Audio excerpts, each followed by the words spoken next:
Assalamualaikum warahmatullahi wabarakatuh. Perkenalkan saya Dita Aulia Adaha. Saya di sini mau membahas mengenai analisis butir soal serta implementasi PAN dan PAP dalam menjamin objektivitas evaluasi pembelajaran. Nah, yang pertama mari kita bahas mengenai analisis butir soal yang merupakan proses mengkaji kualitas setiap soal dalam suatu tes agar bisa diketahui apakah soal tersebut sudah valid, reliable, dan mampu membedakan kemampuan antar siswa. Ada beberapa aspek yang dianalisis dalam butir soal, antara lain yang pertama tingkat kesukarannya. Misalnya, kalau semua siswa bisa menjawab soal satu dengan benar, berarti soal itu terlalu mudah. Sebaliknya, kalau hampir tidak ada yang bisa menjawab, soal ini terlalu sulit. Yang ideal adalah soal dengan tingkat kesulitan sedang. Dan yang kedua, yaitu daya pembeda. Bayangkan ada soal yang hanya siswa pintar saja yang bisa menjawab, sedangkan yang kurang menguasai tidak bisa. Nah, berarti soal ini itu punya daya pembeda yang baik. Tapi kalau siswa pintar dan siswa yang kurang pintar sama-sama bisa jawab dan sama-sama salah, soal itu tidak bisa membedakan kemampuan siswa. Yang ketiga yaitu pengecoh atau distraktor.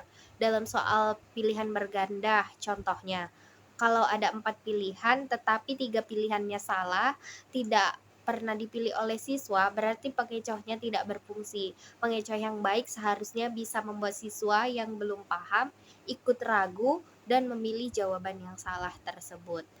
Dengan analisis ini, kita bisa tahu mana soal yang harus dipertahankan serta mana yang perlu diperbaiki ke depannya, sehingga evaluasi pembelajaran lebih baik dilakukan.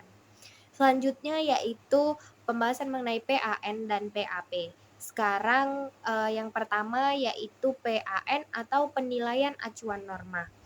Nah, di sini nilai siswa dibandingkan dengan nilai teman-teman sekelasnya. Misalnya nih, si A dapat nilai 70. Kalau rata-rata kelasnya 60, berarti nilai si A bagus karena di atas rata-rata. Tapi kalau rata-rata kelasnya 80, maka nilai A dianggap kurang. Jadi dalam PAN, posisi siswa selalu dilihat dari kelompoknya. Dan yang kedua yaitu PAP atau penilaian acuan patokan. Hal ini berbeda dari PAN. Siswa dibandingkan dengan standar tertentu, bukan dengan temannya. Contohnya, sekolah sudah menetapkan KKM 75. Kalau si A dapat 80 artinya dia lulus, namun kalau dia dapat 70 artinya dia belum tuntas. Meskipun rata-rata kelas rendah, jadi standar atau patokanlah yang menentukan hasil belajar dalam tes PAP. Objektivitas evaluasi pembelajaran. Nah, bagaimana hubungan antara analisis butir soal dengan PAN dan PAP? Jadi, analisis butir soal memastikan soal yang digunakan benar-benar berkualitas, sementara itu PAN dan PAP memberikan kerangka penilaian yang jelas dan terarah.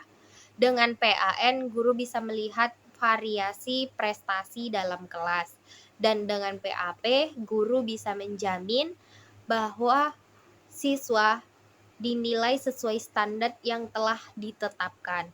Kombinasi antara keduanya dapat membantu menjaga objektivitas evaluasi pembelajaran sehingga hasil penilaian lebih adil, transparan, dan dapat dipertanggungjawabkan atas prestasi yang dimiliki siswa.